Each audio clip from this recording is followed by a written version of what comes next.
हर कहानी में एक सच छुपा होता है और हर सच हमें कुछ सिखाता है। आइए आज की कहानी शुरू करते हैं। हमारी आज की कहानी है छलांग के पीछे का विज्ञान। रेगिस्तान के किनारे बसा एक छोटा सा गांव। दिन में तेज धूप और रात में ठंडी हवाएं। इसी गांव के पास एक सूखी जमीन थी। वहां हजारों टिड्डे रहते थे। उनमें एक टिड्डा बाकी सबसे अलग था। उसका नाम था एरो। एरो अक्सर बाकी टिड्डों से सवाल पूछता था, हम इतनी ऊंची छलांग कैसे लगा लेते हैं? हमारे पैर इतने ताकतवर क्यों हैं? बाकी टिड्डे हंसते और कहते, बस कूदते रहो, इतना मत सोचो। लेकिन एरो सोचता था। एक दिन गांव में एक वैज्ञानिक आया।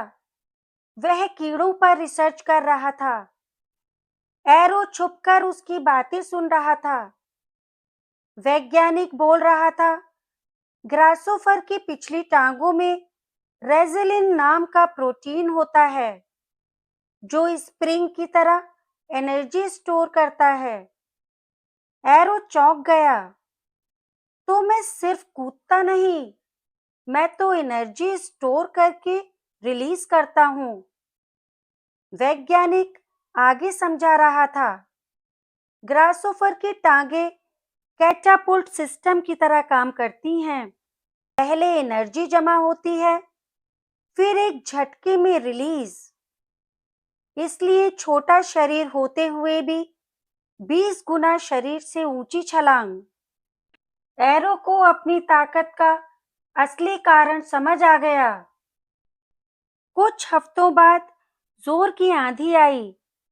पूरा इलाका हिल गया। बाकी टिड्डे घबरा गए। खाना दूर उड़ गया था।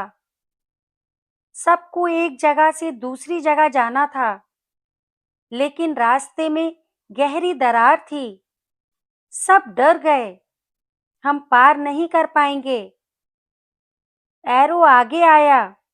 उसने आंखें बंद की, अपनी टांगे मोड़ी, एनर्जी जमा की और फिर छलांग।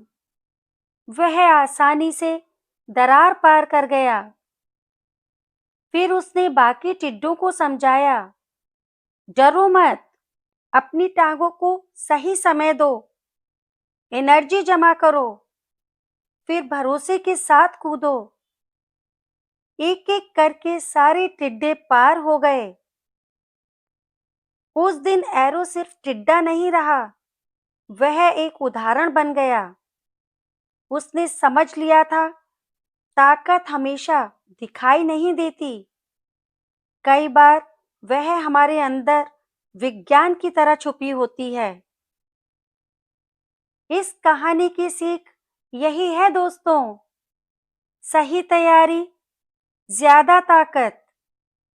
एनर्जी पहले जमा करो, फिर एक्शन लो।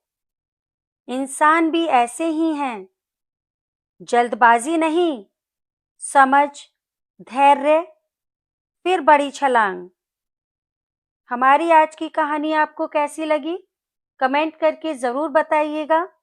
ऐसी ही कहानियों के साथ जल्द मुलाकात होगी। तब तक के लिए खुश रहें, स्वस्थ रहें, मस्त रहें। Bye bye.